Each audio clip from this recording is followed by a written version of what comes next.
praised President Akufo-Addo with his higher state order. GBC advances a case to preserve free-to-air broadcasting. Bridging Ghana's housing deficit, a possible solution to addressing rent issues. And in Nigeria, 6 women and 9 children hostages break free from their captors.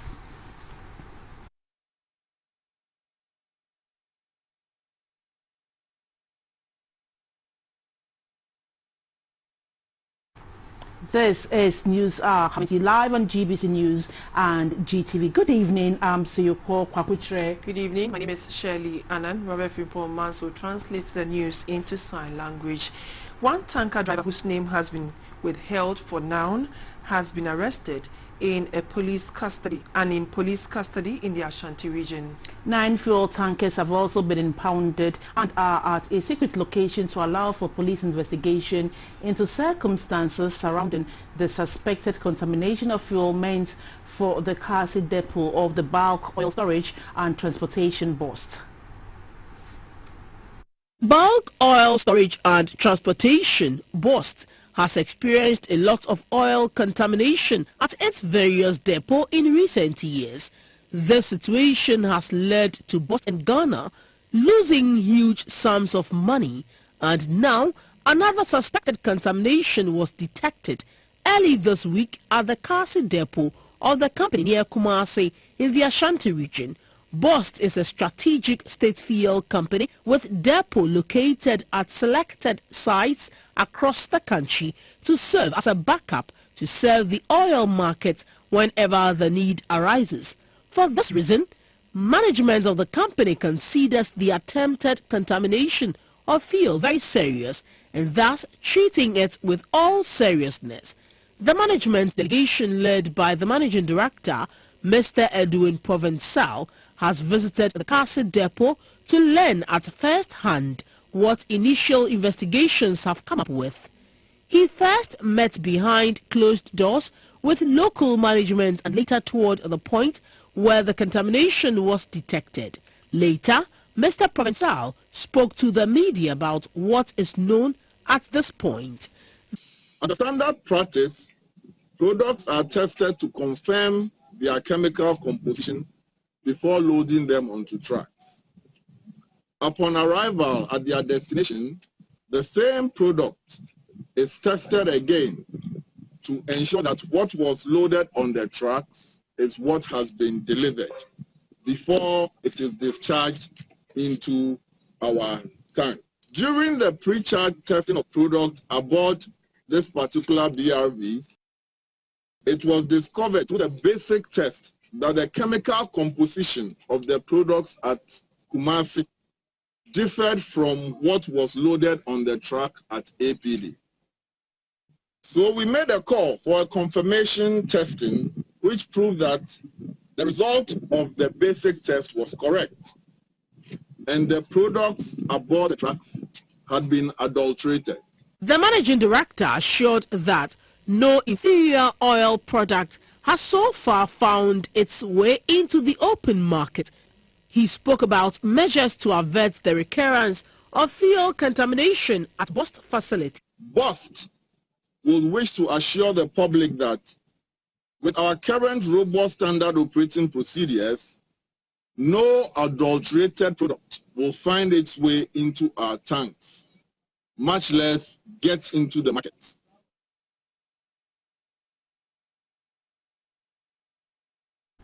President Akufo-Addo has received the highest state order of Serbia, the Medal of the Republic of Serbia. The decoration by his Serbian counterpart, Mr. Alexander Vučić, was at the seat of Serbia's presidency in Belgrade. The award recognizes President Akufo-Addo's exceptional merits in developing, strengthening cooperation and friendly relations between Ghana and Serbia. It was in the 1960s that Accra and Belgrade connected, tied by common interest. That was where President Kwame Nkrumah and President Joseph Tito of the former Yugoslavia led the move to form the non-aligned movement, NAM. NAM aimed at promoting global peace and security through the policy of non-alignment. While in the bid for the 60th anniversary of NAM, President Akufo-Addo was honored by his host, President Alexander Vučić, with the highest award of Serbia. Earlier, President Akufo-Addo delivered a statement at the plenary session of the NAM conference by recounting the words of Dr. Kwame Nkrumah at the 1961 conference in Belgrade, who deplored the hesitance of the world's superpowers to disarm. President Akufo-Addo stated that 60 years later, the great powers have not disarmed, neither has the threat of nuclear war receded. They are still as powerful as they were then. This has been highlighted by the COVID-19 pandemic and the savory politics of vaccine nationalism being experienced globally. There's hopefully a bright future ahead, especially between two countries that see eye to eye on so many important issues of the international agenda. The most important being the need for all of us to be able to drive our own agenda and not be the subject of anybody's interests or wishes. I think that requirement, the necessity for independent action, especially by the relatively small states of the world, is a very important contributor to stability in the world and to ensuring that there is equity in the way in which global issues are displayed. The President said the need for self-reliance today in the Global South is as important as positive neutralism was in the era of the Cold War. He stressed that the impact of the pandemic on populations in the Global South has been severe. Member states of NAM should stand shoulder to shoulder and resolve to ensure that they are better prepared for future pandemics. And then future of NAM, Ghana's leader charged his colleagues to ensure that the next 60 years of the movement must mark its empowerment to meet the wishes and aspirations for development, dignity and diversity. The Ghana Broadcasting Corporation, GBC, is making a case to influence policy to prevent the monopolization of Ghana's broadcasting spectrum by the telecommunication companies. While the telcos are striving for monopoly of the spectrum, some stakeholders have argued that it will be a disadvantage to those who cannot afford paying for every TV program, and society in general will be the loser. This was a central issue in a Zoom conference organized by GBC. Currently, many programs on TV are free to air, which means the television signal or the sound and video combined can be received free of charge by any television set. There are also paid TV programs that are accessed only by those who have money to pay for them. But advanced telecommunication technology associated with the overpowering influence of money, free-to-air transmission may cease to the disadvantage as the telcos are pushing for an end to the free-to-air regime. The Ghana Broadcasting Corporation is in favor of the preservation of free-to-air broadcast spectrum so that viewers now and in future will not have to pay to watch TV programs. Nobody should pay to listen to broadcasting. That is the view of public service broadcasters. Broadcasting must always, the content must always be available for every Ghanaian, irrespective of where you are. But for telcos, when your units run out, you are disconnected. Broadcasting, it must always be available hours at no cost to the receiver. And that is the purpose of this conversation. We think that in Ghana, we should mainstream this conversation. At least what we are seeing from our from Nigeria is that it looks like the telcos are winning over broadcasting. And we think that this should not happen in Ghana. In fact, we should just clearly come out and get policy process to clearly define the boundaries.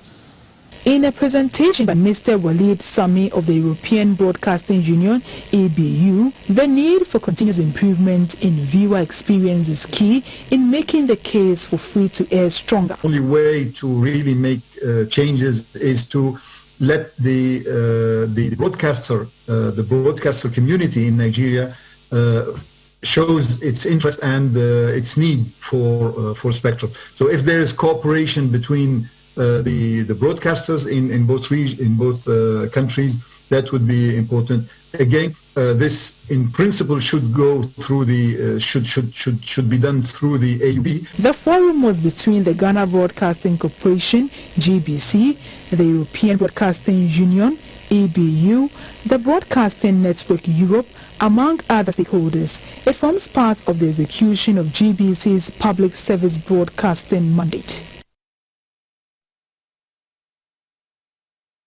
It has been the practice for some property owners to charge rent of 1 year or more in advance. However, the rent control law stipulates that rent should not be charged in advance of more than 6 months, despite cautions of stiffer punishment for persons violating the Rent Act.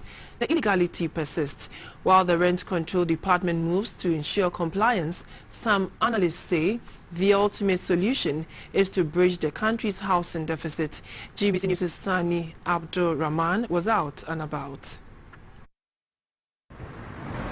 The surge in housing demand in Accra has driven the cost of rent astronomically high, making it difficult for some tenants to cope with. But that is not the only challenge. It is the period over which tenants are expected to pay as rent advance. The rent control law in Ghana only allows property owners to charge up to 6 months in rent advance, but some are reportedly charging up to 2 years, 3 years, and sometimes even more. We've been speaking with some tenants who have been sharing their experience with GBC News. My landlord can say, "Mama 2 years, Mama 3 years. 3 years, look right here. One month probably over to make us 200. Imagine that 2 years. And of course, you will go be how much? So how you will go get the money? And you know, before you say, oh, my mama 2 years, my mama 1 year, now more penny. Because of people have 20. Agents will come in and then we'll see the landlord or the landlady and convince him to undertake higher than the actual rent that he wants to take. And they'll find someone and then convince the person to take that amount being given as the rent. When the government enforces the 6 months law, I think it can help. We can help tenants a lot. But to enforce it will be a problem. Because some people will be willing to pay for 1 or 2 years advance, no matter the amount being taken by the landlord or the landlady. Never landlord back the landlady or never near rent for 2 years, 3 years, or poor. If they enforce the law, it will provide us with some relief. The situation is really hard for tenants. But that is not the only cause of the problem. There is also a huge housing deficit in the country, estimated to be around 1.8 million housing units. This means the problem can be partially solved if this gap is bridged. Sani Abdurrahman, GBC News, Accra. Dividend of 110.8 million Ghana cedis is in government's coffers. The amount from Newmont's Gold Corporation Achim Mine for 2021 represents government's free carried interest in the mine. The Achim Mine in the Birim North District of the Eastern Region is one of the 2 concessions operated by Newmont's Gold Corporation in Ghana. Clara Lano reports. Despite the effects of COVID-19 on the operations of Newmont's Gold Corp, the Ahafo and Achim mines paid 1.83 billion Ghana cedis in corporate income tax, mineral royalties and other payments to the Ghana Revenue Authority in 2020. Additionally, for the first half of 2021, Newmont paid 947 Ghana cedis in taxes and royalties. The mine is seeking to expand its footprints to the Ahafo North, inject about $850 million into the mine project, covering a land size of about 4,000 hectares. For Newmont, the prospects are high when the Tano North project fully commences.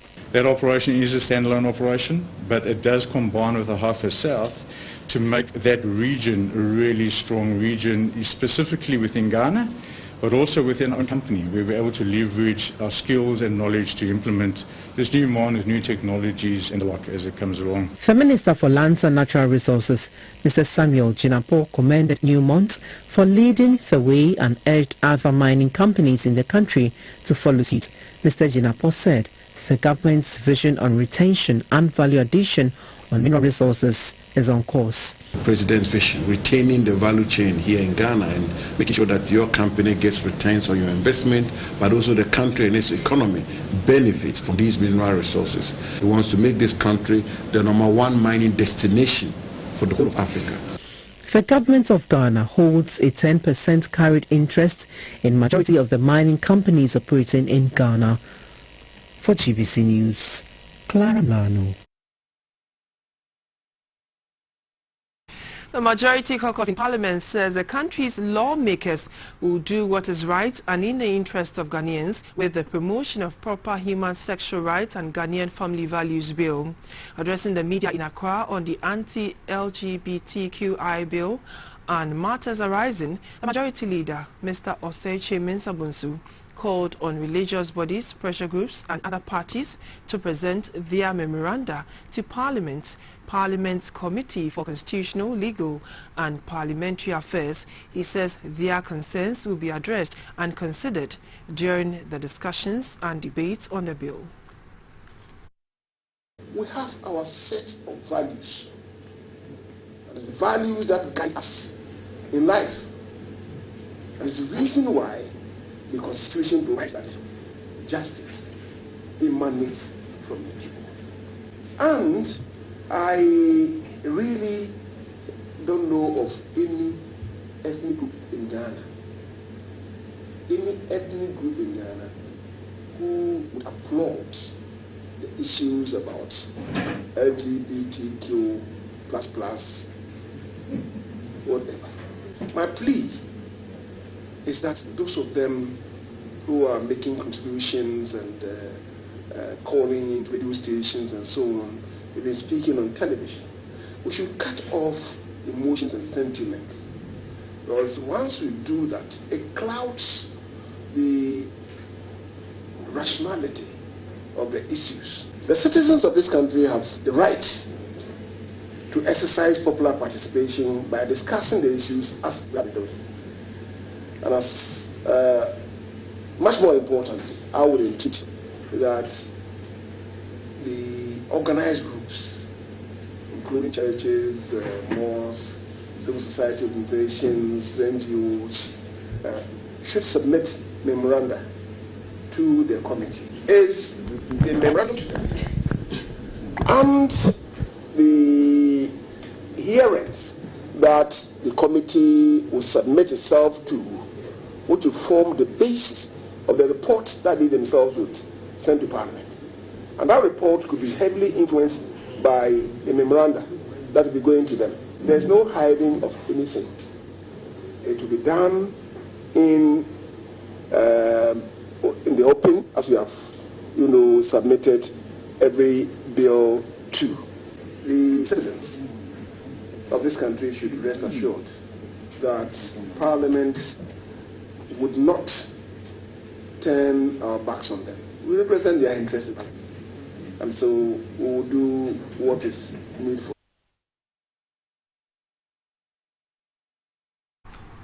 The Ministry of Roads and Highways, through the Department of Urban Roads, is informing the general public and road users that access to the boundary road from the Tetekwashi interchange will be closed to the general public for road works on a section of the road. As such, there will be interruption to traffic flow within Shiashi and its environs from midnight of Friday 15th October 2021 through to midnight on Sunday 17th October 2021 for the repair works. Motorists are kindly advised to follow the traffic diversion signs to be placed at various sections of these roads during the period.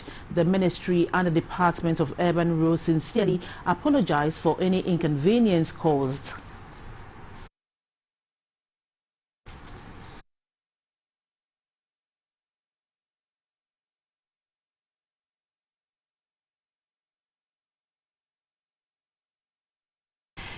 Now to Citizen Journalist series, and fruits are expensive in Bato.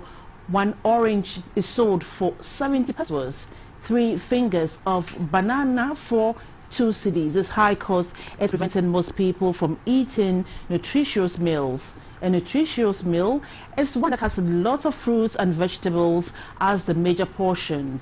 The health experts tell us that the quantity of fruits and vegetables should exceed the energy-giving and body-building foods. Nyankmani Otu Musa is our citizen journalist for today. Nyankmani Otomusa is a nutrition officer practicing community fruit tree planting CFTP as a means of correcting the unavailability of fruits in his community. CFTP allows house owners to be responsible for the trees on their compounds. Planting is done at household levels and not in farms. This means trees get the best of care. Since 2015, Otomusa has planted at household levels. He founded a group called Awik in Agra and registered it with a vision to plant fruit trees in Bato and its surroundings. Currently, the group is raising a seedling nursery at St. Kizito SHS. There are 5 SHS in North Tonga. The dream is to have these schools raise seedlings for their respective communities at a cost. These schools have the resources, that is, agric departments, labor, space and water.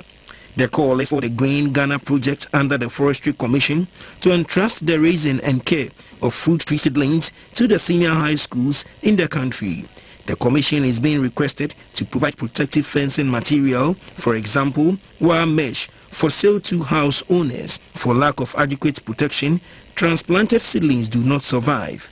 Some people are also seen to use cement blocks as fencing. This prevents adequate photosynthesis and therefore poor growth to seedlings. Mr. Otomusa is appealing for support for his organization to monitor the nursery activities in these 5 schools in the district with probably a motorbike and a computer. He says if his dream comes true, there will be easy access to fruits in his communities. He says then his people will be fruitful people. You're still watching News Hour Live on GBC News. The Supreme Court has set October 26, 2021 to rule on an application filed by the Attorney General, Mr. Godfrey Adami, seeking a review of its decision to prohibit Justice Clemens Honyenuga from further hearing the trial of former Chief Executive of Ghana Cocoa Board, Dr. Stephen Okuni, businessman, Seidu Agungu and Agricult Ghana Limited.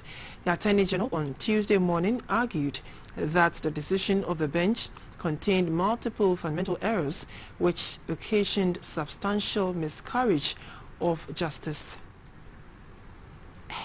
Appearing before a 7-member review panel presided over by Justice Jones Joche, the Attorney General Godfrey Adami argued that the decision to prohibit Justice Clemens Jackson Honyenuga from continuing will cause irreparable damage in the substantive trial if the errors committed by the ordinary bench are not corrected.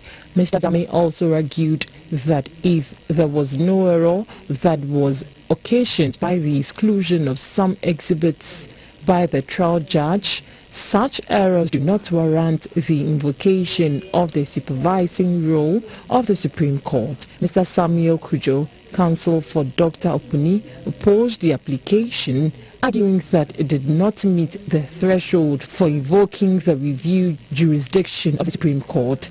He contended that the AG was rehashing its old argument, adding that the court was right in prohibiting the trial judge and played it to uphold the majority decision. The case has been adjourned to October 26 for ruling.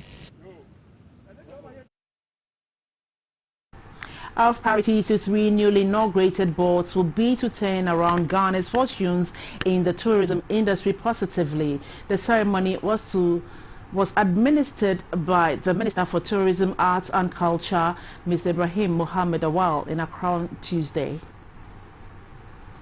The 3 instated boards are the National Film Authority, governing body of the Ghana National Theatre, and the National Commission on Culture.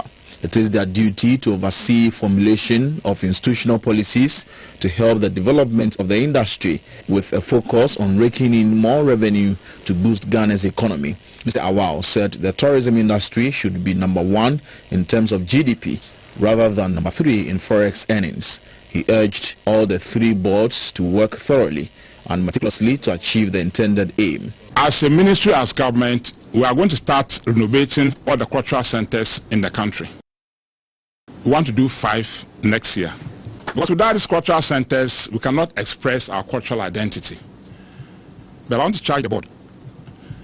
CNC should work differently, not business as usual. The board should come out and make sure that Center for Cultural Culture has a different model. That can make Center for Culture and Cultural Culture in this country very profitable. He challenged the National Film Authority to produce 200 good Ghanaian movies annually, which is also expected to create 40,000 jobs for the youth in the country. The minister says the industry is expected to generate up to $5 billion annually to the Ghanaian economy. He was not happy that during the year of return alone, some foreign-based Ghanaians returned millions of dollars back to their bases for what they say was lack of variety in the Ghanaian culture. He then asked the boards to do all they can to bring hope to Ghana.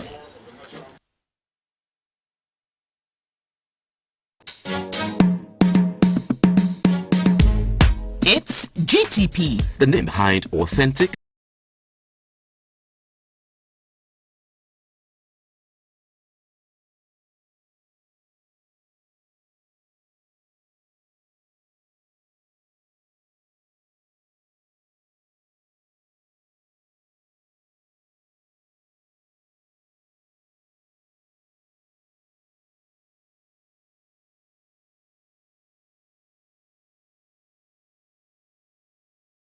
and governance channel. We take a break. When we come back, we'll do some business news. Please stay.